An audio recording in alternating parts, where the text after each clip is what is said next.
On est de retour. Bienvenue cuties à notre troisième édition de Carrière, Salon d'emploi et conférences. Welcome cuties to our third edition of Careers Job Fair and Conference. Je m'appelle Naoufel, cofondateur, directeur général à QueerTech. QueerTech est basé à Tehuantepec, Montréal. Nous aimerions commencer par reconnaître que QueerTech est situé sur les terres autochtones non cédées. La nation Kaniakenahe est reconnue comme la gardienne des terres et les eaux que nous rassemblons aujourd'hui. I'm Naoufel, co-founder at QueerTech and your host. QueerTech is based in Tehuantepec, Montreal, and we would like to begin by acknowledging that QueerTech is located on unceded Indigenous lands. The Kaniakenahe Nation is recognized as the custodian of the land and no other than where we gather today. Notre thème pour cette conférence est travailler pour l'avenir, préparer notre communauté pour les emplois de demain. Our theme for this conference is working for the future, preparing our community for tomorrow's jobs.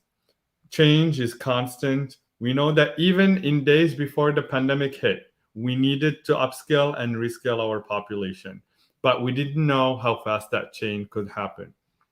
Aujourd'hui, alors que nous réimaginons l'avenir du travail et le rôle que nous pouvons jouer en tant qu'organisation, nous voulons nous assurer que notre communauté LGBTQIA+, est prête à équiper pour prospérer. Nous pensons que le secteur des technologies est l'un des meilleurs moyens de créer de la richesse au sein de notre communauté.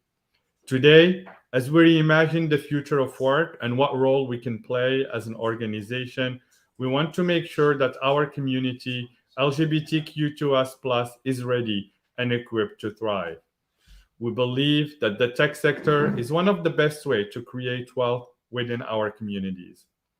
For the next 2 days, you will hear our research team talking about the barriers and challenges our community faces. You will gain perspective from Rationale as our keynote speaker, who will be presenting her assessment at the labor market landscape of Canada's tech sector, charting a resilient path forward. Notre équipe a également organisé une liste incroyable d'ateliers. Our team also curated an incredible list of workshops. How to identify green flags of inclusivity in the workplace, presented by Lupio. Getting prepared, interviewing for a software engineer role, presented by Google Chrome. Get started with your career, what you should know to navigate the hiring process, presented by RBC. Demain, nous allons voir aussi un panel fantastique sur comment garantir l'équité dans l'avenir du travail. Notre communauté doit être présente dans les salles de conférence où les décisions sont faites. Nous voulons voir notre communauté dans des rôles de leadership et des rôles exécutifs. Pour atteindre notre objectif, vous devez comprendre comment vous préparer aux attitudes et compétences futures. Tomorrow, you'll be listening to a fantastic panel to ensuring equity in the future of work. We need to get a seat at the table. We want to see our community in leadership role and executive roles. To do that, you need to understand how to prepare yourself for future skills and competencies. We also have 3 workshops: Exploring Software Development Career Path, presented by Wrangle.io, Up and Running with Rails and GraphQL, presented by Shopify, Skills and Competencies for Web3, presented by QueerTech. Also, as you know, our job board is live. For those of you looking for a job in tech or looking to advance your career in tech, you can go to queertech.org/jobs to talk to us. Andy and I run community office hours every Wednesday from 1 p.m. to 3 p.m. So if you have any questions on how to apply for this job or need advice on your resume, your LinkedIn, or just want to connect with the community, you can connect with us on our Discord server. Je tiens à remercier notre partenaire présentateur RBC de continuer à soutenir notre organisation. Merci à nos partenaires Niveau Pride, Google Chrome, Shopify, Lupio et Two Cows. Je tiens également à remercier tous nos partenaires d'embauche d'avoir pris le temps de venir nous rencontrer notre communauté et d'embaucher de notre communauté. Vous pouvez en savoir plus sur chaque partenaire en vous rendant sur leur stand virtuel vous pouvez réserver du temps pour vous connecter avec eux, que ce soit pour une entrevue ou simplement pour une occasion de réseauter. I would like to thank you. I would like to thank our presenting partner, RBC, for continuing to support our organization. Thank you to our Pride level partner, Google Chrome, Shopify, Loopio, and Two Cows. I also want to thank all our hiring partners for taking the time to come meet our community, connect with our community, and hire from our community. You can learn more about each partner by going to their virtual booths. You can book time to connect with them, either for an interview or for an opportunity to network with them. And before I end, for those who love what we do and want to support us, you can donate to QueerTech on our website, queertech.org/support. And we thank everyone who is supporting us. Carpe diem, seize the day. So before we get started, I'm really excited to introduce you to our first panel of today. Our research team have been working for the last year to launch the first research study on LGBTQ in the tech sector. As we navigate this uncharted territory to understand the reality of our community, this research study is looking at answering three key questions. What is the lived experience of LGBTQ2S+ people working in Canada in the tech sector? How could the tech industry adapt its work culture to better recruit and retain members of these communities? What barriers need to be eliminated and what tools can be implemented to do so? We divided our research into 4 phases. We've done a literature review as a phase 1. Phase 2, quantitative research. So we've opened the survey and collected data. The third phase is a qualitative research, which will be a semi-organized interviews, and after that, producing a report. So for today's panel, we will begin with an overview of our literature review results, our mixed method research design, and some of our preliminary quantitative results. We'll also discuss our research partnership and importance of doing this work. Over to you, Amanda.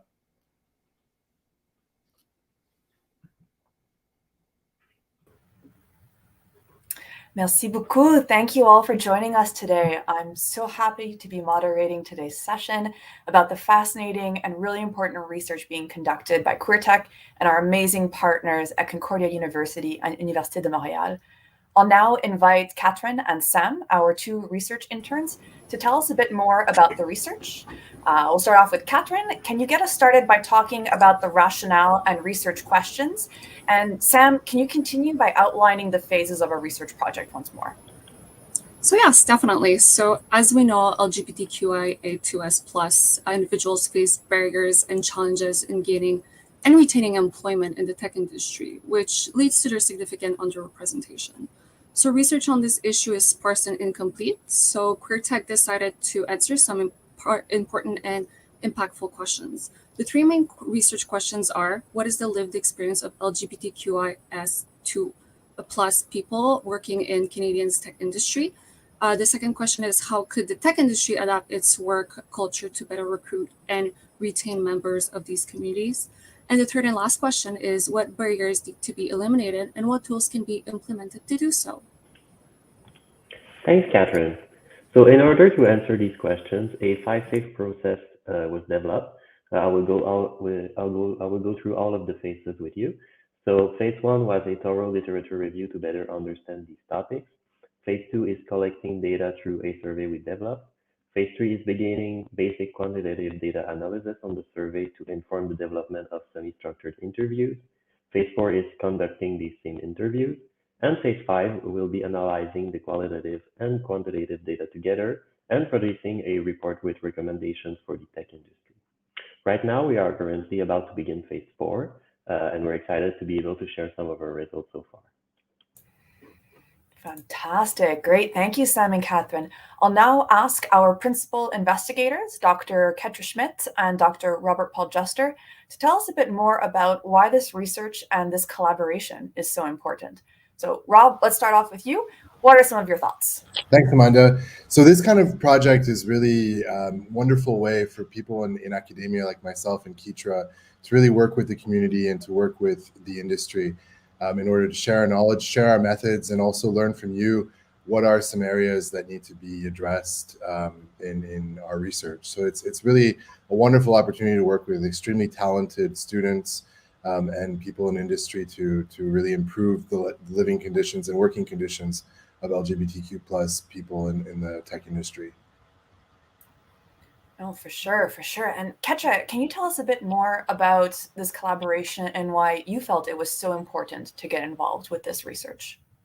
Yeah, thanks, Amanda. One of the, I've actually been wanting to work with QueerTech for quite a long time. I am the queer engineers representative at the Gina Cody School at Concordia University, but I do a lot of advocacy work for women in STEM. And I think that's a place where we can see a lot of similarities for the career journeys for queer people as with women. And I'm really interested in teasing out the differences. What are the barriers and how do we find ways for institutions to meaningfully overcome them? Totally agreed. Thank you for sharing this really important insight. We'll touch on a few of those themes a little later, but for now, Sam, can you tell us more about the framework and how that first phase of the research, the literature review, was conducted? Yes, absolutely. So as noted earlier, we conducted a literature review, a quantitative survey, and soon we will begin semi-structured interviews within a mixed methods framework. Our goal is to better understand the lived experience of employers and employees in the Canadian tech industry. For the literature review, we assembled search terms and databases and consulted with community for input. We ran a comprehensive searches on an academic database to capture articles about queer work experience in STEM and tech, as well as more specific searches to address our 3 research questions. We also included non-academic publications like community research, articles, and reports, since the queer community is historically underrepresented and understudied in traditional scientific institutions. In the end, over 100 articles or other sources were included, and the literature review revealed 5 themes, which are belonging, cultural competence in STEM academia, intersectionality, EDI HR policies, and navigating the workplace as a queer individual. Okay, thanks, Sam. So now we're going to briefly explore each of those themes a little bit more. I'll now be sharing a graphic that will serve as our guide for this next part of the panel. So just hang tight for a sec here. Share screen.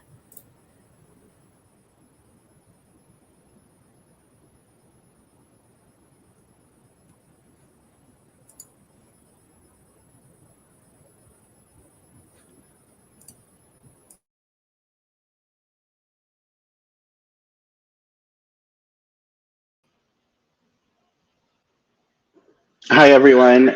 I think we lost Amanda for a moment, so sorry for the technical difficulties, but we'll wait for her to get added back to the session.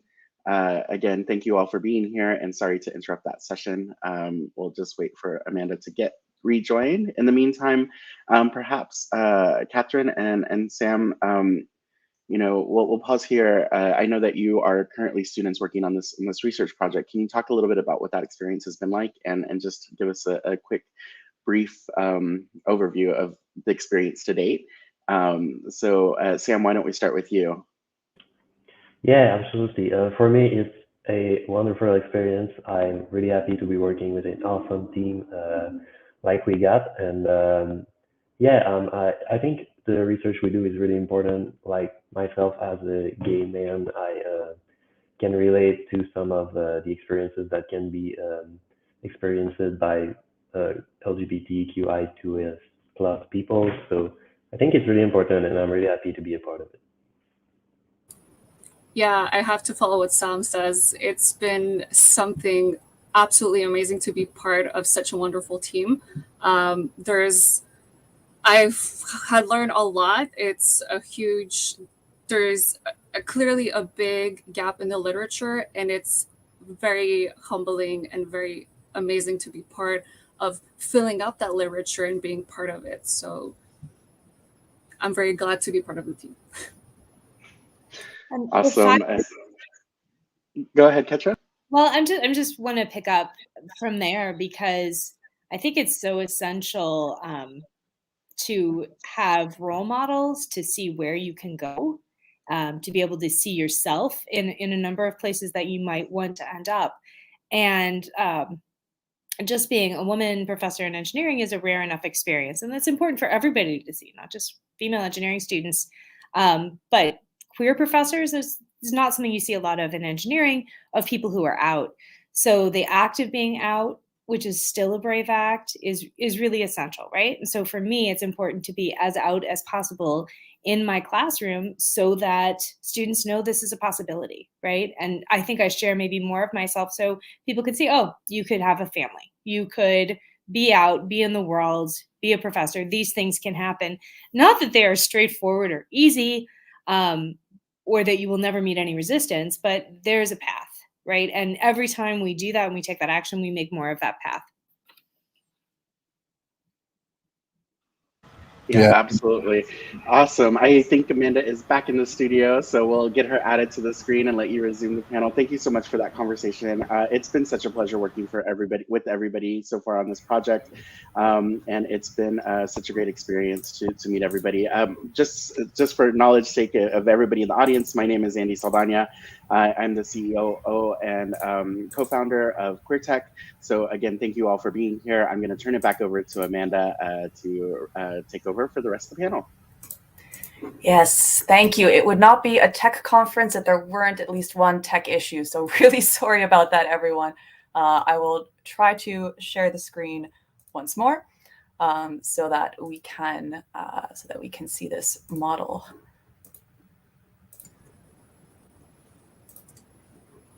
Here we go. Can everyone see my screen now? Yes.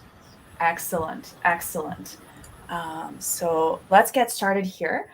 First, I'd love to do a shout out to the first author of our literature review, actually, which we're currently in the process of finalizing for publication in an academic article. Sanjna Navani is a master's student who has been doing some really incredible work with really leading this project in terms of the literature review component. So just want to take a moment to thank her for the work that she has done in getting that started.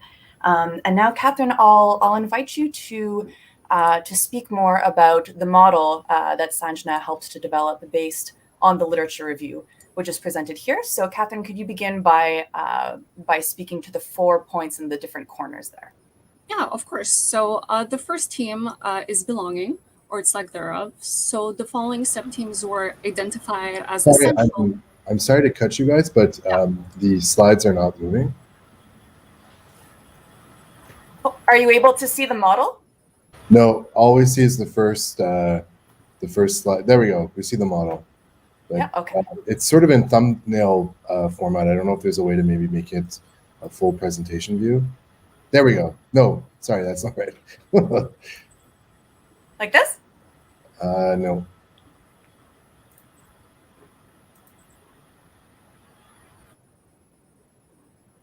Okay, I think for today, it's just going to have to be like this. Very sorry about that.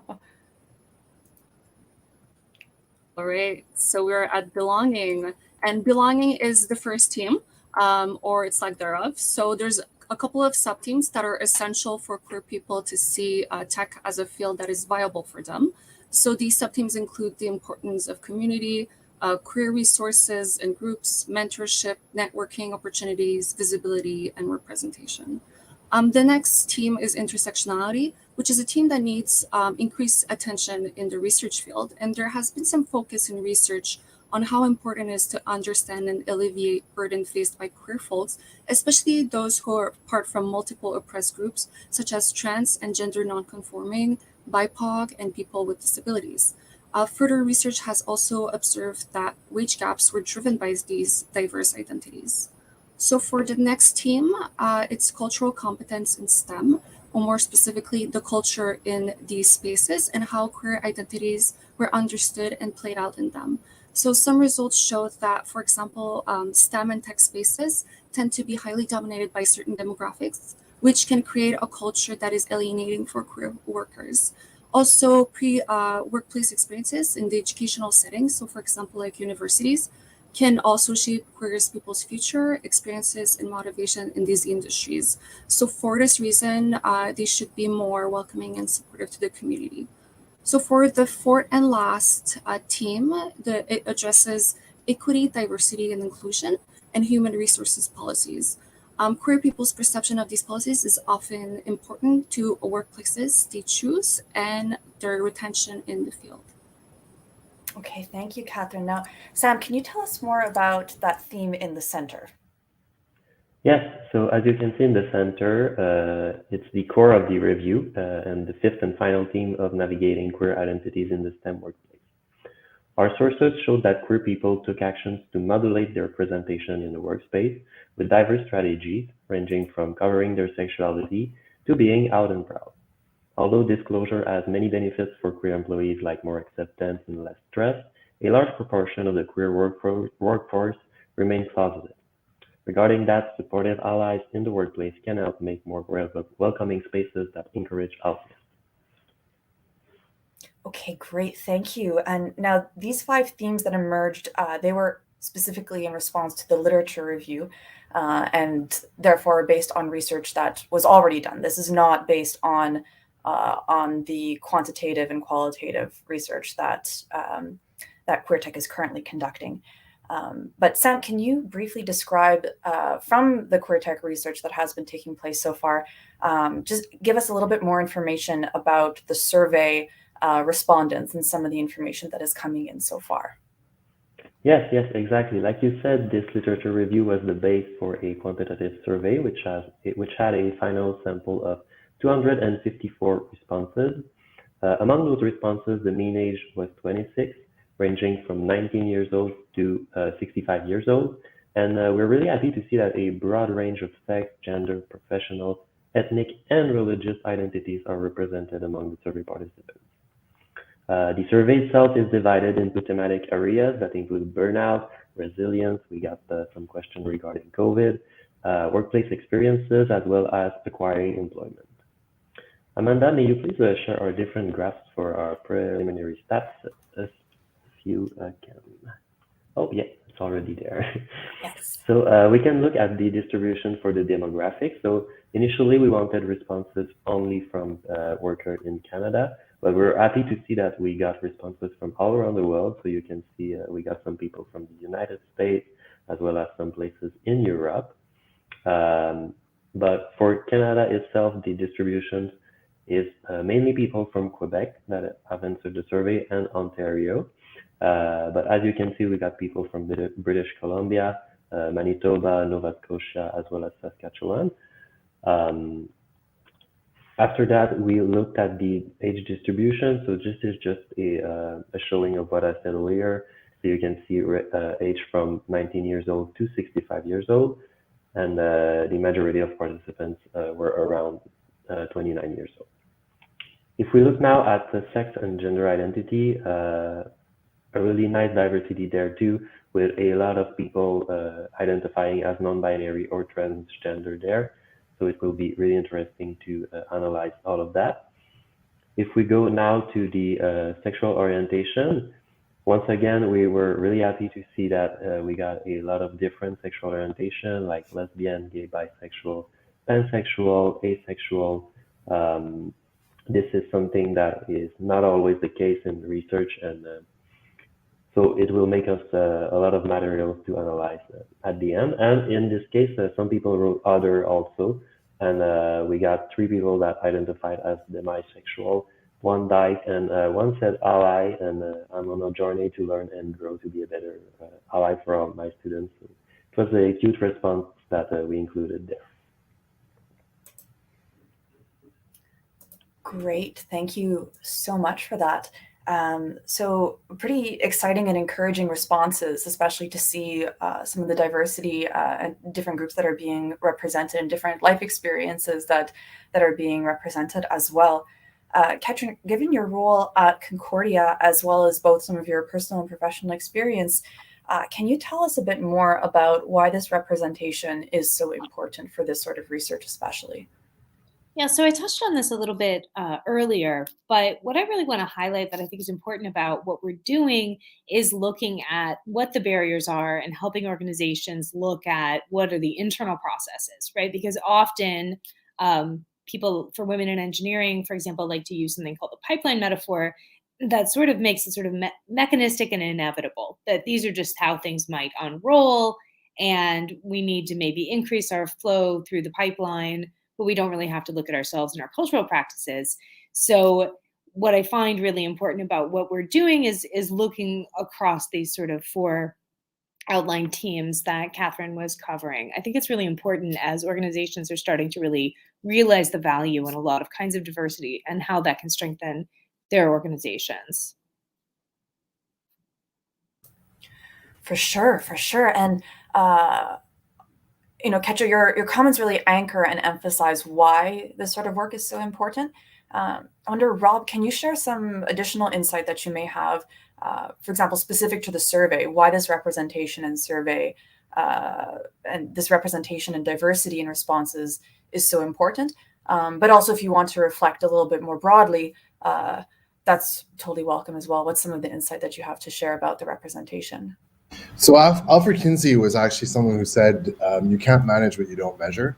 So I think without having ability to look at multiple different types of identities in this kind of work, we really miss out on a lot of unique lived experiences. So in the construction of our survey, we consulted with a lot of materials on equity, diversity, and inclusion to have as many different types of identities represented. And the reason why that's important is to give everyone a voice in order to really identify what are their barriers, what are their sources of stress, what is their mental health. And I'd like to just point out that the survey, as much as we're working on analyzing the data now, it's ongoing. So if ever there are people in the audience that would like to contribute their voice, it would be great to continue to receive more respondents in our survey. Definitely. And for anyone who's interested in filling out the survey, we have the link running at the bottom there, queertech.info/survey.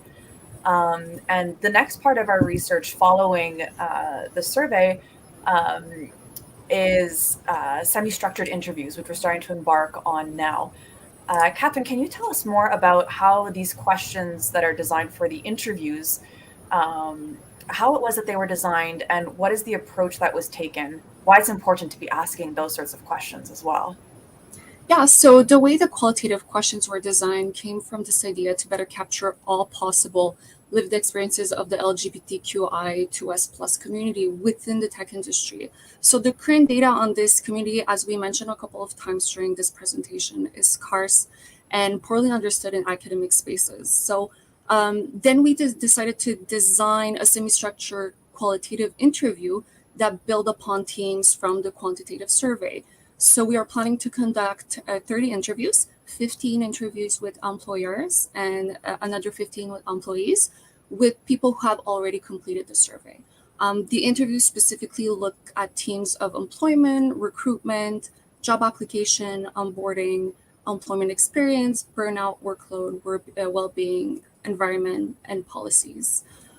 We also decided to take an approach by looking at the overall experience, like the step-by-step experience from like the initial contact with the company. So for example, a job posting, to the first 90 days in a workplace, to the policies implemented or lack thereof.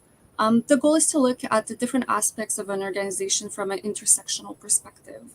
In designing our question for these interviews, we really took into account the feedback of community members and researchers who work in these fields, in addition to building off the literature. Okay, fantastic. Thank you. And as we start to near the end of our panel, we'd like to take a moment now to share insight from the literature review that responds directly to those three questions that we brought up at the beginning of the presentation. So Sam, I'll start with you briefly. What is the lived experience of LGBTQIA2S+ people working in Canada's tech industry? Yeah. So the results of our literature review reveal that queer people are underrepresented in STEM and they face stigmatization, exclusion, and both moral and physical harassment in the workplace. Queer people are also more likely to consider leaving the field STEM due to work stress related to minority status. The interacting components of cisnormative heterosexism, misogyny, and racial dynamics create systematic and cultural barriers in the workplace that often compound for those that are multiply oppressed. There is an overall lack of queer visibility in STEM research and workspaces, and this is especially significant and disproportionate for TGNC people, so transgender and gender nonconforming. Okay, thank you. And now, Sam and Captain, what about our second research question? How could the tech industry adapt its work culture to better recruit and retain members of these communities? Yeah, so an example would be like adaptation in human resources policies can include instituting non-discrimination, anti-harassment policies, diversity training, gender-neutral bathrooms, amending gender binary on forms, raising visibility of queer people in the workplace, as well as creating mentorship and leadership opportunities. Institutional policies can include making commitment to diversity explicit and holding the same expectation from partners, as well as supporting creators of products and services that benefits the queer community. Also, we have other examples like supportive coworkers could normalize sharing pronouns and using correct pronouns even when queer individuals are not present, actively participating in diversity trainings, and being aware of the LGBTQIA2S+ and visibility and the strains of coming out. Supportive management could make their commitment to zero harassment explicit and model inclusive work culture, and also have diverse role models in upper management. Adaptations in policy for accountability and transparency can include providing clear paths to progression and mobility within organization using inclusive communication internally. HR departments should be consistently reviewing all policies and practices affecting workers to maintain objectivity. Okay, and now, Captain, let's wrap up with the last research question. What barriers need to be eliminated, and what tools can be implemented to do so? I know there are several barriers and some important solutions that came up in the literature review, but for now, can you just provide us with two of the highlights? Yes, so the first one is a lack of queer mentors and role models, especially for queer people who are more alienated from STEM spaces, such as transgender and Indigenous people, is another significant barrier.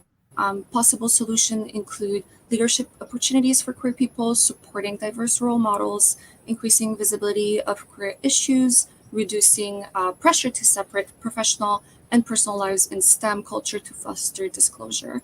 The second barrier is that queer people may be unaware or skeptical of organizational resources. Some important solutions to consider involve including queer people when deciding on which queer-friendly policies to adopt, consulting several organizations, in particular those who are more severely affected populations such as transgender and nonconforming and BIPOC communities, in order to ensure that employees are aware of policies by implementing measures in recruitment and reviews, as well as consistently demonstrating commitment to social justice. Okay, fantastic. And now, of course, the surveys and interviews that we'll be conducting will explore these themes more in depth. And let's be honest here, much of these literature review results can be a little discouraging. There is some reason for hope, and there's evidence that things are moving in a better direction. Ketra, I wonder, why do you think there's reason to be hopeful? Yeah, I think the reason to be hopeful is actually really closely tied to some of the very discouraging things we see in the world, right? We wouldn't see a furious response to try to keep teachers from being at all open about themselves or kids from getting books in libraries unless there was a real risk to agendas to keep people in the closet and to keep people from being themselves, right?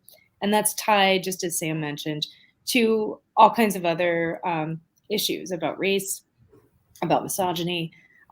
There's a sea change in the youth that's really important, where people are much more open, much more accepting, and much less accepting of the tide oppression, right? About race, about gender expression, and really the issues of democracy, right? So I think all of those things are actually really tied together. And this fury of response against these issues is actually proof that perhaps the tide is changing. But none of it's inevitable. And we all have to work as hard as we can to take the steps like being out and take the steps like supporting one another and all kinds of oppressed people. Definitely. Thank you. Thank you for sharing that insight, Ketra. Rob, are there any thoughts that you'd like to share on this similar topic? So just to rebound on Ketra's comment about coming out, some of my own work has shown at a physiological level how coming out to family and friends is actually related to better stress hormone profiles. So this isn't just a matter of popular debate or public debate, it's a matter of public health. And I think being able to be role models for students like Samuel and Catherine, I didn't have any kind of gay or lesbian role models in my entourage, and getting into this kind of work with people from QueerTech has just really been such a treat. And I think despite the fact that some of these literature review findings are a bit discouraging, I think there's room for a lot of improvement and a lot of hope in the sense of identifying what are resilience factors, what are things that people can do. And I think moving forward, we'll be able to really provide tangible resources for human relations and for management to consider in order to have more equitable and more diverse and inclusive work environments. For sure. No, thank you for sharing that. And if anyone who's viewing with us today is interested in learning more about the research, we invite you to email us at research@queertech.org. And I imagine that you'll be hearing more from us and the rest of the research team over the coming months as we continue to collect, analyze, and report on this important research. So please do just keep an eye on how the research evolves and everything that we have to present. And we would love to hear from you as well if you have any insight or ideas, suggestions, resources that you've come across that you think would be helpful as we continue this research program. So that brings us to the end of this panel. I'd like to thank Catherine, Sam, Rob, and Ketra. And also, if I may, Naoufel, I'd like to ask you a question. How is this research already impacting QueerTech's programming, or is it impacting it in some way? And what are some of your thoughts that you'd like to share about this research and the next steps? Absolutely. First of all, thank you so much, everyone, for the amazing insights on this panel. It was just great to hear your perspectives. Fundamentally, the main reason we've conducted this research is that as we started to look as an organization to launch programs and figure out ways how we can support our community, one of the main things, and Rob mentioned this earlier, is that we didn't have data. So how are we were not able to really make decisions on understanding the reality of LGBTQ people in tech. And so without existence of data, as an organization, as a nonprofit, we couldn't really build programs that's gonna address the challenges that people know, because we don't really know. We have qualitative, we have stories that we've heard, we have anecdote that we've heard, but we haven't had really data to look at. And this is really an important thing, not only for us as a nonprofit, but also for government and making policies and making decisions for investment in programs and how we can advance the LGBTQ community in general at the workplace. So for us, having this data and starting to understand the experiences that LGBTQ people are facing, the barriers are facing to get into tech, to advance their career in tech, and also to launch tech businesses, is that we're able to collect that data and then launch appropriate program that can be supporting the community. Excellent. Well, thank you so much. I mean, we're here. I'm not sure how much time we have left, and again, apologies for that little tech hiccup earlier. But it seems that we were able to cover all the ground we wanted to cover. Naoufel, what would you like to do with the time that we have remaining now? That's great. I think we still have about 15 minutes. We can, if we don't have any questions, we can also take a break and come back at one for our keynote speaker. Okay, fantastic. Do we have any questions that are coming in from the audience, or does the audience want to share any questions or reflections that they have at this time?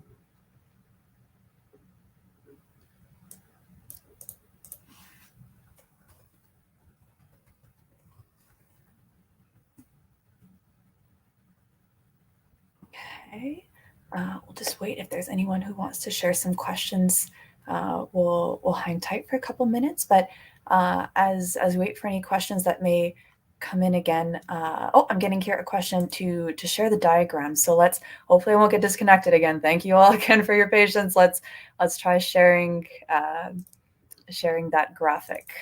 Here we go. I think as we wait, I just want to take the opportunity to really thank you, Amanda, for all your leadership throughout. You've really been the central person for all of this work together between industry and academia. So congrats. Thank you. It's totally a pleasure. There's so much that each of the different communities and ecosystems and worlds can do to learn from each other. And admittedly, sometimes we don't necessarily use the same language to describe the same concepts or processes. And that in and of itself can feel like a little bit of a barrier sometimes, if I think back on, coming from more of the academic world and some of my first times going into some of the like entrepreneurship ecosystem and spaces and sounding like a total nerd and just not really fitting in right away necessarily, that's something that it can feel a little intimidating, and vice versa sometimes, people coming from the entrepreneurship space into the academic space, sometimes, we got to learn each other's languages and just the way we work. But opportunities like this are so critical, especially working with really open-minded folks who are really goal-oriented and passionate about making important changes in the world. So I hope that this sort of model and way that we're working together will continue to replicate itself across academia and entrepreneurship, grassroots, nonprofit, that we can all find more of these ways to work together. So I will try again to share this graphic.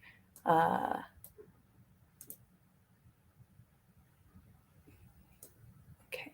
Andy, are you able to see it being shared here? There we go. Okay. Did anyone have any questions or areas of this graphic that maybe they wanted us to go into a bit more detail about? I think maybe it can, just from a community perspective and a lot of the people that we talk to, how can we, looking at this graph, how can we use it to kind of like educate ourselves, as, either there's a lot of companies that are participating today, there's a lot of people from the community, and this has just such really great ways of how representing the different aspects of this research. How can we use it? Any recommendations? Sure. I'll invite Rob and Ketra. Do you have any thoughts you'd want to share on that before I dive in with an answer? No? All right. So I think one of the ways to use this graphic, which admittedly can look a little intimidating at first, because and each of those subsections have so much research that goes with it.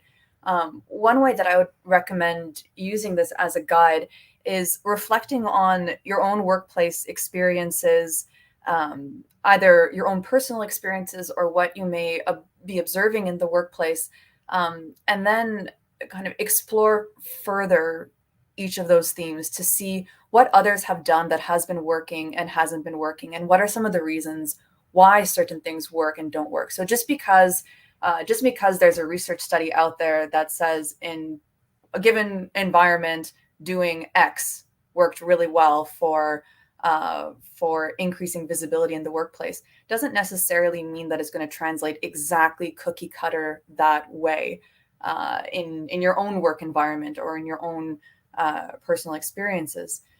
So I would recommend really looking into those results with that open mind and taking it more as a guide and inspiration, because arguably no one knows your own life experience better than yourself, right? And that's also part of why doing this sort of research is so important, to explore those different life experiences rather than just saying, well, this is what it says in the literature, so we're just going to keep doing that same thing. No, we have to expand that, because there are all of these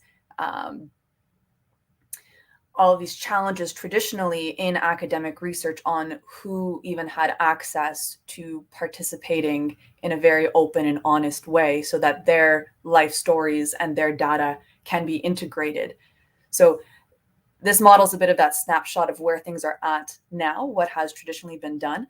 We didn't talk about it too much today, but there are many limitations in each of these studies, and as much as possible in the design of QueerTech's research in this particular partnership, we've taken those limitations into account, so that as we're designing the questions, for example, in the interviews, we're being mindful of many of the things that did not work in the past, and that other researchers have said, if I were to do it again, I would have done this. So we're trying to integrate that insight as well into how we're doing our research. But bottom line, Naoufel, to answer your question, in order to integrate this research into your respective work environments, you don't need to integrate every single element, but go in with an understanding and an openness towards what's working and what's not working in your own workspaces, and then go into specific areas with that open mind.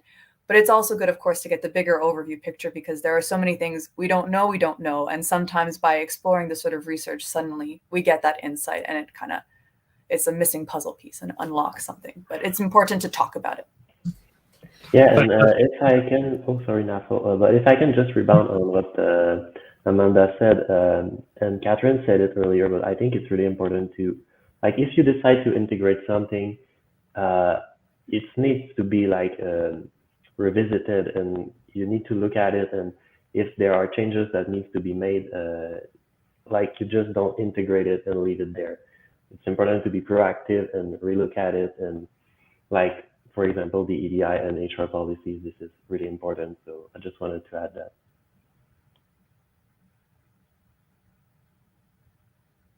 Absolutely. Thank you, Sam, and thank you, Amanda. And as I mentioned earlier, like, this is something that we're continuing to understand, really, the LGBTQ realities in tech.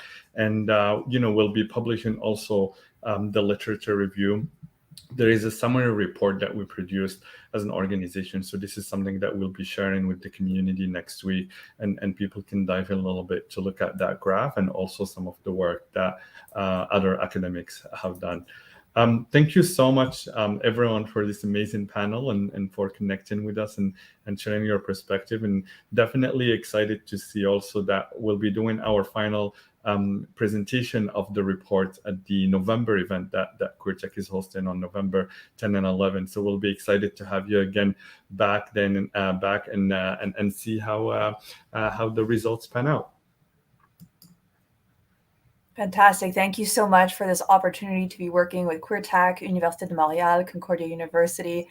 And yes, if anyone has any feedback or they want to connect with us, you know how to find us, research@queertech.org. We look forward to hearing from you and sharing the next steps of the research. Thank you, everyone.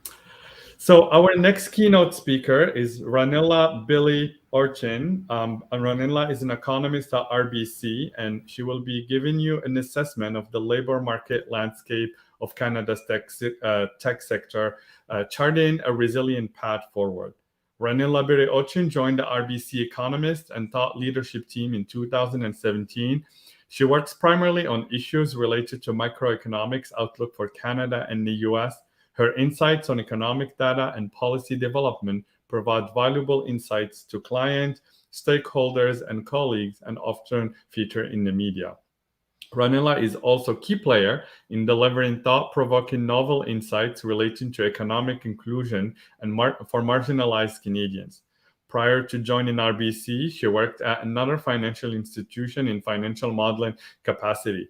Ranilla, thank you so much for accepting our invitation, and really excited to see your presentation today.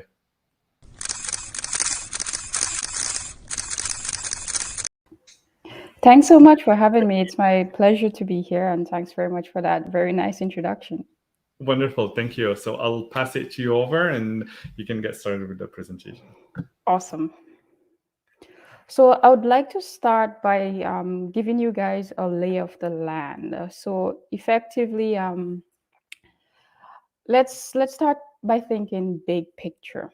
Okay, so where are we in the economic cycle? And by our accounts, we think that most of the economic scarring from COVID, to a large extent, has been healed, and that's a view that's also shared by the Bank of Canada and other economists on the street. So while we are coming out of what has been an unprecedented recession, the good news is that we've recovered a lot of the jobs lost, and we are on a path to do very well this year. So if you look at the graph, hopefully I'm assuming everyone could see the graph, but yeah, if you look at the graph on your screen here, effectively what it shows is that after such a terrible experience in early 2020 when the economy stopped and we didn't know what was going on, we're on a path, a very progressive path of experiencing strong economic growth.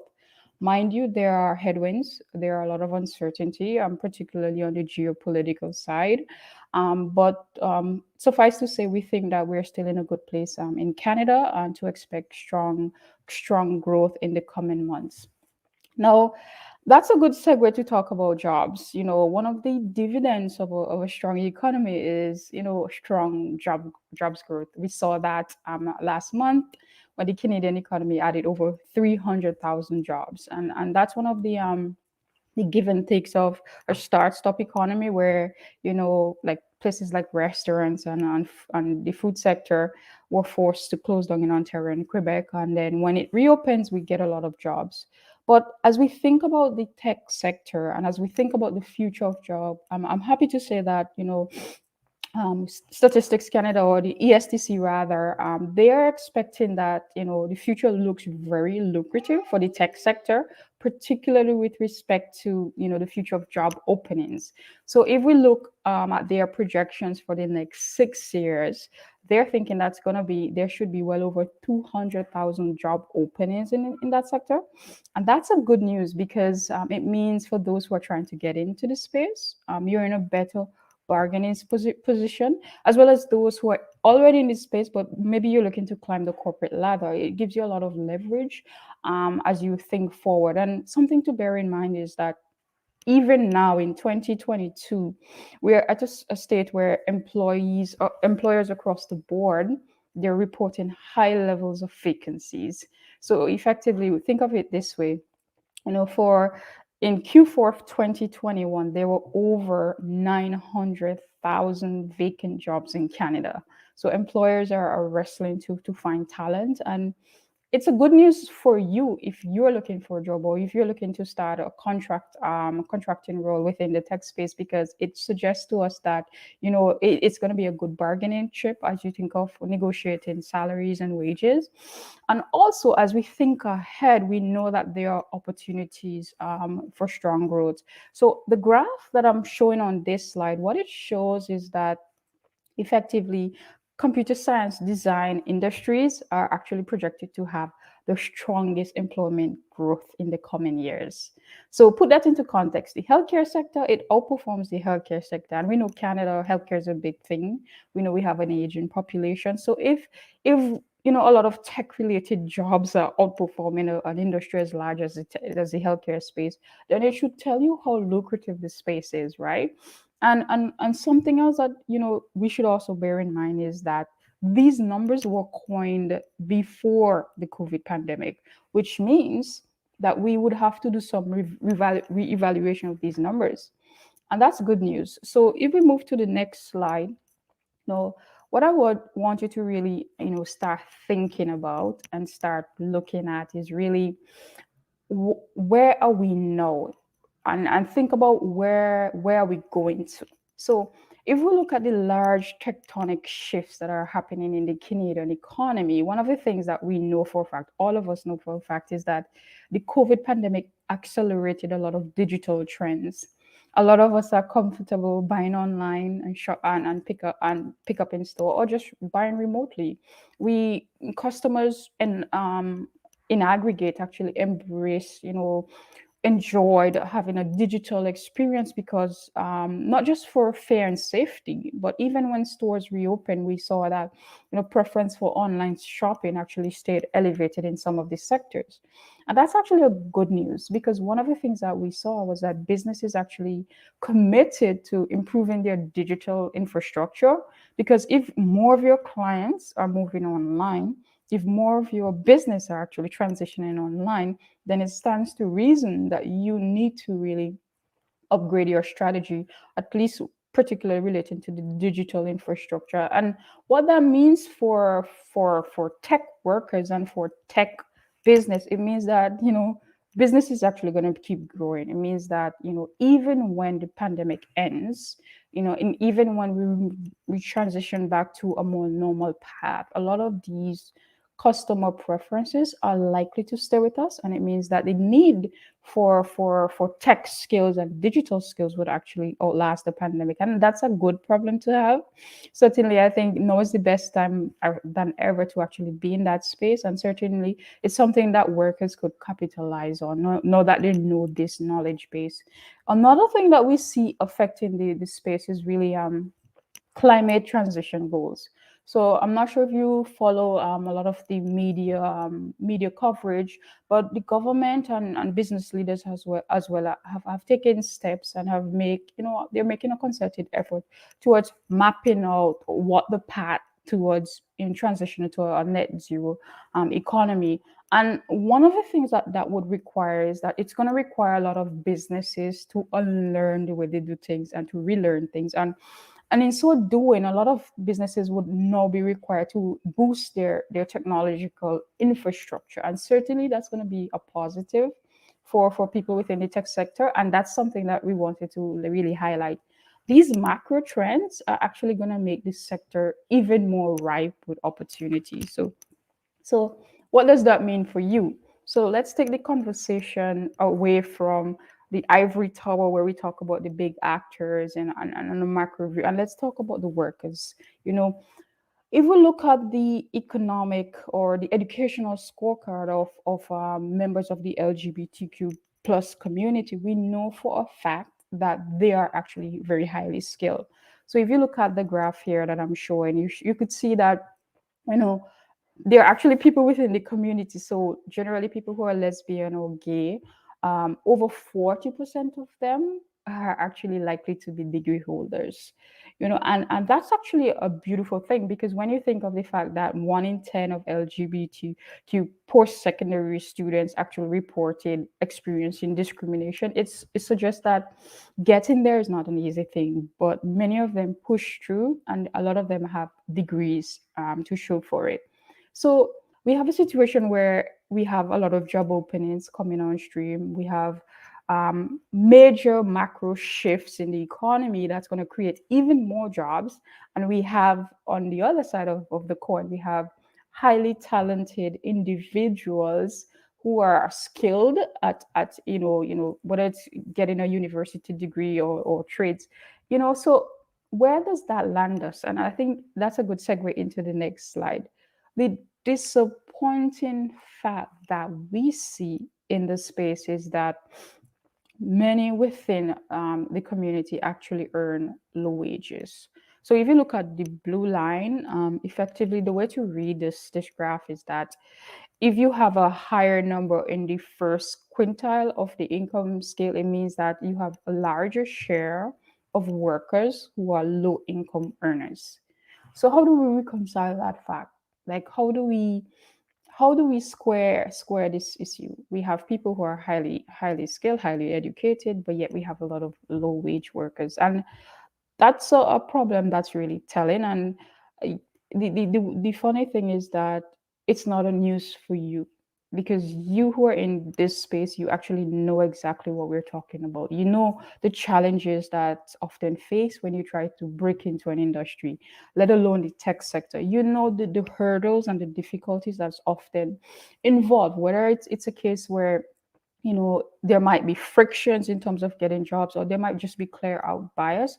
Certainly the data shows that there's a lot that we could do to make sure that we could tap into the skills of all Canadians. And I think this graph, it shows where we need to grow as an economy, and the areas that we need to show emphasis on to make sure that we see a bit of more equitable distribution in earnings.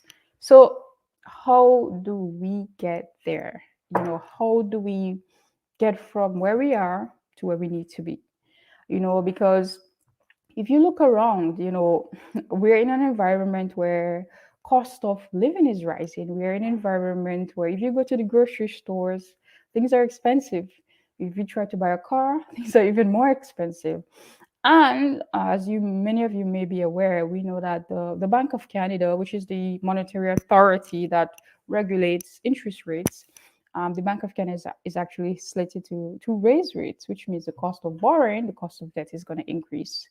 So I think now is actually a critical time where workers within this space needs to make a strong effort at ensuring that we are all on a resilient path forward. How do we bridge the gap between, the underperformance that we see in the labor market? How do we bridge the gap between, ensuring that, we don't see overrepresentation within the low income space?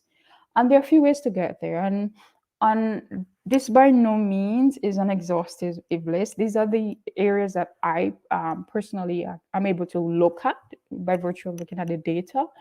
And certainly by talking to them, I'm hoping to learn more from you to hear about your experiences and your feedback. But the idea here is that I think a good place to start is to look at upskilling. And what does that mean? For those who are already in the space, who are already within the sector, I think there are always opportunity to have like self-directed investment in your skill set. The good thing that the COVID pandemic did for us is that it made a lot of things accessible online. So if you're a tech worker, or if you're a would-be tech worker, one of the things you could go online and you could find a course that's accessible, and some of them are actually not overly expensive. So it's actually a good time to actually make that skill shift, or that skills enhancement, because accessibility is working in your favor. A lot of the educational institutions, whether it's a quintessential university or a more online based study platform, they've had to up their games because of COVID. They had to find ways to reach talent, and this actually benefits workers because upskilling is more accessible and it's more cost friendly. The other thing that I would like to point out is the concept of reskilling. So we know that over 40% of those who are lesbian or gays have degrees. Now, what does that mean? Having degrees, it's yes, it's a paper, but one of the things that we do at RBC is that we have a very large skills-based research agenda that we put forward. And one of the findings that we actually released in about 2018 is that we found that you could actually sort skills into two very large buckets. So as workers, we actually need two types of skills. We need foundational skills, and if you think of things like problem solving, communication, team building, etc., and then we need digital skills. So think of someone who has a degree. You spend 3 to 4 years, maybe a bit more, learning a lot of things like group work, like engaging with your lecturers, working, studying midnight in some cases, and there are skills that you're able to glean from acquiring a university education that's very transferable. And I think that's one of the key that you need to understand when you're looking to market yourself to transition into this space. And that's where reskilling comes in. You already have such a large component of what's required. And being able to sell those skills in a tangible way will serve your ambitions in a very positive way. And on the digital side, like I said earlier, coursework online and online training is so accessible. It's so easy to get into that space that being able to understand this is where I'm at and this is where I need to get to, then making that bridge is actually an easier feat. And the last bit I would like to maybe call to your attention, and I think it's something that you personally may already be aware, is that understanding that no man is an island, understanding that there's a community of allies that are here for you, and there are established ecosystems and partners that are willing to work with you. And I think being able to tap into that infrastructure is critical, because as we think about moving forward, we know a lot of business leaders are trying to make a concerted effort at doing better, at building a culture of inclusivity. And I think, the onus on us as partners and as allies is to make sure that we support that ambition. But it requires partnership, and partnership means, the meeting of two minds. And it starts sometimes with a place where, whether it means reaching out to someone that you never thought of. You might be surprised, the level of receptivity you could get by just reaching out. And I think here at RBC, one of the things that we always say, and it's part of our brand, is that we're always looking at opportunities to really, understand the needs of your community, but also, work with you as well. And I think for us, we don't present ourselves as knowing the answers. Actually, on the contrary, we know there's a problem, and we know that it has a lot of deep-rooted dividends. When you look at what I showed earlier, high levels of people earning low wages, despite the fact that they are so educated. When you look at reports of bullying and people just being uncomfortable at work or school, and getting there will take time. But I think that's the goal that we all have to really chart towards, working together within a cohesive ecosystem to make sure that we support you as you move forward with your ambition. So if I can recap, if I could just quickly summarize just the key themes that I really want to draw your attention to, because I know time is precious and I don't want to make a long speech. I know the economy is healing. We're not yet out of the woods, but we're getting there. The important thing for you, it means that as an economy heals, more jobs are coming on stream, especially within the tech sector. And the tech sector is actually going to be ripe with opportunities, particularly thanks to big shifts that we're seeing, like customer preferences for like digital experiences, like buying online. And it means that now is a good time to be in that space, and not only be in that space but thriving. We don't just want workers who exist. We actually want workers who are thriving, and that's the key. And I think that's the ambition that everyone here should set out to be. Don't just, look for a job. You want to thrive. You want to tap into your fullest potential, so that individually, as you succeed, the collective society as a whole succeed. We see that in the data. We know for a fact when we all have individual wins, the economy thrives, because the economy is just a sum total of our workforce when you look at it that way.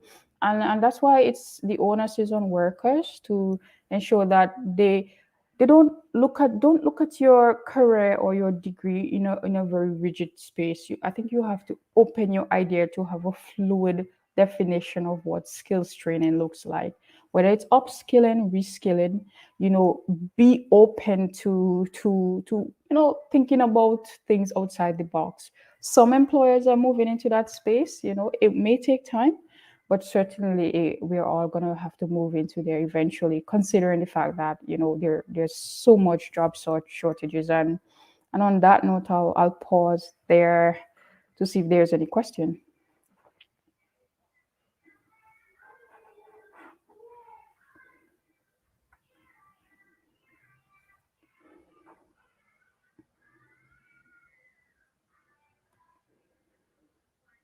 Oh, I think you're muted.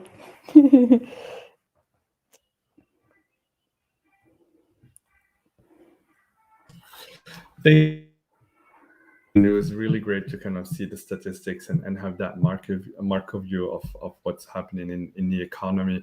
And indeed, right, we're seeing the market is moving really quickly these days. And we talk about the great resignation or movement of we've never seen such a movement of people moving between jobs, and but also reflecting on what their careers gonna be. And so I think a lot about our community, and one of the things we're trying to do today is also helping people to prepare themselves for the future, right? And I think you said something about people with degrees already. 40% of people who have degrees can repackage themselves, right, to come to the tech industry, which is a thriving industry. What do you think, in your perspective, there is that 60% also of people who might not hold a degree, but they are also looking at opportunities to take advantage of this growing market. What kind of direction you think that population going? Is it like a complete reskilling of themselves, or do you see other paths for them in this economy? I think that's an interesting question, because historically we generally like to think of education in a formal lens. We like to think we get up, we go to elementary school, and eventually some of us make it to university, and then we have a certificate to show for it. And I think that view is a bit outdated.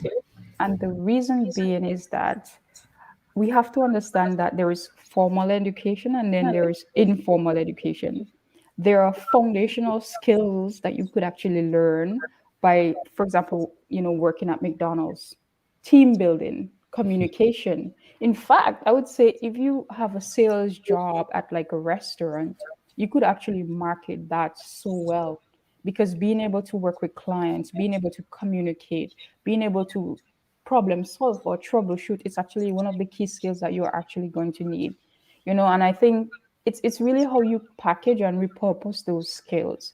So maybe don't get caught up with a job title or even an industry, because you would limit yourself. But if you're able to package your resume or even if you're on LinkedIn, package your skill set so that you tell employers that, hey, I'm a problem solver, I'm an effective communicator, and I'm a leader.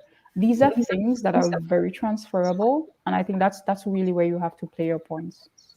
Yeah, absolutely. And this is something we talk a lot with our community, because I think a lot of people get hang up on the degree they've received, right? Oh, Yes. I've studied philosophy or political science, but now I don't know, I'm not a fit for tech. And it's like, well, it's really, you don't have to look at just that education aspect. There's so much you've gained during the university, and there's experience that you've gained going to get that degree and working in different fields. So repackaging yourself is really important. We also have a question from the audience that should tech workers be concerned about energy markets in relation to like the tech sector or other sector? I personally don't think you should be concerned. I think like our house view on the energy sector is that there is a need for us to really transition to a clean energy space, but that transitioning would take time. And to get there, we would have to redo a lot of things. We would have to rebuild a lot of infrastructure. And one of the things that comes out of that is that as we rebuild our infrastructure, we have to have the right set of supports for systems. So for example, big companies like RBC and all the big banks on the street, even a small transition to like a new software or something that requires a lot of technological supports. So now think of it, small businesses are slowly becoming more climate conscious. Everybody is concerned about their climate footprints. And we have to measure that problem first of all. And how do we measure that problem? We would have to set up systems and softwares and digital infrastructure to make sure that we have those scorecards in place. And I think that in itself it's gonna create job openings per se. If you look more near term in terms of the lay of the land, in terms of where we are at, oil prices are jumping through the roof, and there's a concern that how are we going to pay for that if you're like a work or something like that? I think because Canada is a net exporter of energy, higher oil prices actually helps some sectors, particularly those in Alberta and a lot of the oil producing regions. Now, what happens is that, these producers are actually in a better financial position because of stronger oil prices, and some of those royalties make their way into the government system. So it actually helps to boost nominal GDP. Now, the idea that I think everyone has to kind of focus in on is that, you know, energy transition has to happen. I think the big question is how it happens. And I think the tech sector is actually going to be a critical part of supporting that ambition, because we can't do all the reporting and the analytics on hand. That's not going to happen. In fact, we have to create technologies that don't yet exist. And as you know, just look at the platform we're using now. That's only made possible because of technology. So I think, you know, it's actually going to work in the favor of the tech sector to make sure that we meaningfully support Canada's net zero transition in the right way.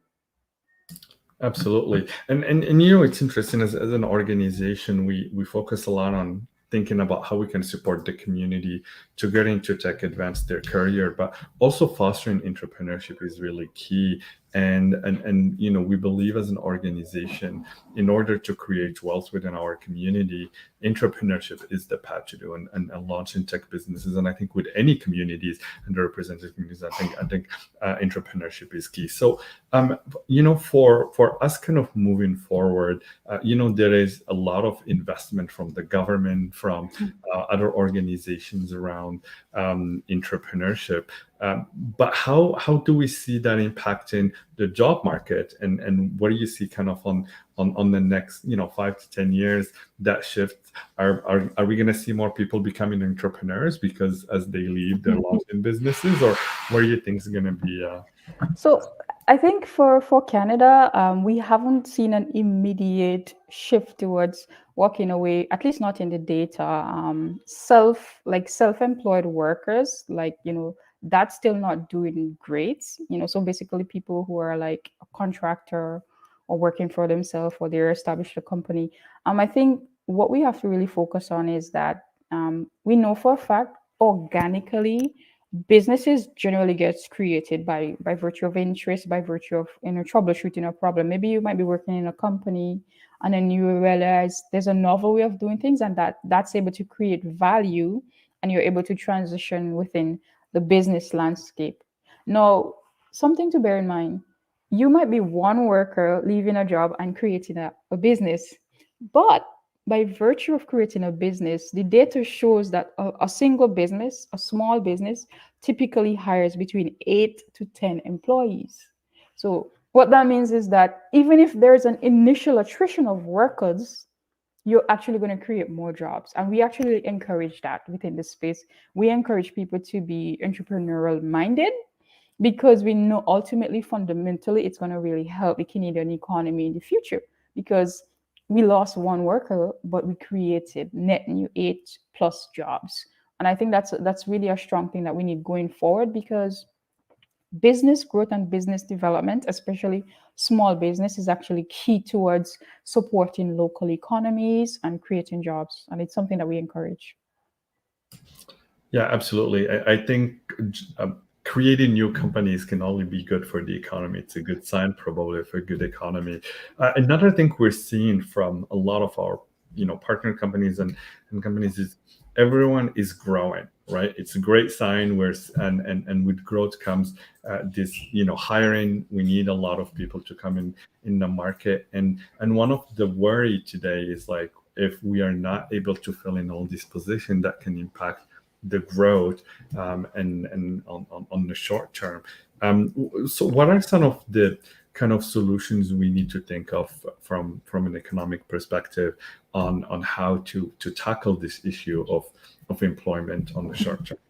So yeah, that's the thing. So as we see record levels of job vacancy, like I said, in Q4, we saw over 900,000 vacant jobs in Canada. So employers are actually looking for 900,000 workers. So if you're looking for a job, I think now is a good time. So one of the things that we generally see is that as competition for talent heats up, eventually that's going to make its way into wage pressures. So for example, offered salaries. So basically, you know, people who are being hired, the data shows that new hires actually earn a significant wage growth compared to everyone else. So that's really the short-term effect. You're going to see wage pressures building. People are going to attract higher wages, which is not a bad thing to happen per se. The second thing that you're going to see happening is that businesses are actually going to be forced to innovate. And innovation is actually something that goes hand in hand with technological development. So what's going to happen is that businesses have to invest in machinery, infrastructure, whether it's technological, digital, or something on a factory floor, to replace workers who are not able to work. Because the idea is that there's only so much wage pressures that you could contend with before it becomes unsustainable. So that's something we saw in the CAPEX intention survey. We saw it in business, like business surveys, where businesses are reporting that they plan to improve or increase their business investments to really contend with the labor shortages, because we've actually seen a lot of these labor shortages linger for months now. And I think some businesses are actually taking a more long-term view of things by investing in machinery and equipment and digital infrastructure to make sure they're better positioned to handle these pressures. Yeah, absolutely. And it's really interesting to see, like, before the pandemic, I mean, we knew, automation was almost the biggest issue a lot of workers have been seeing, right? People were scared that robots are going to come and replace people. And now we're like, what are the robots? Can we have some so we can invest people in other roles to operate this robot? So I think and I hope that we're going on that right path. And I think really starting to think about how do we upskill and reskill our population so we could really take advantage of the growth that's happening today. The time always get away from us, and we're coming to an end for this conversation. But thank you so much for the insights and the conversation. And my pleasure. A lot of great comments of people really loved all the insights that you provided and input. So we really thank you for the time joining us today. My pleasure. Thanks for having me. Take care. Bye-bye. Absolutely. And so before we kind of dive into taking a break in a couple of minutes and then dive into the sessions, your workshops, there are 3 workshops this afternoon. There is also tons of interviews and networking that have been set up on the platform. It's just great to see there are more and more meetings getting scheduled. So take a moment before you dive in and take a break and make sure that you go over your schedule and accept any meetings that you have. You can also decline meetings that you are not a good fit for you. Just a reminder also that we have a zero tolerance to any kind of harassment on the platform or at QueerTech in general. So be kind and respectful, and reach out to us if there is any issues. You can reach out to me directly or Andy. So we'll take a moment to have a break. So go stretch, dance, get a glass of water, and we'll see you later.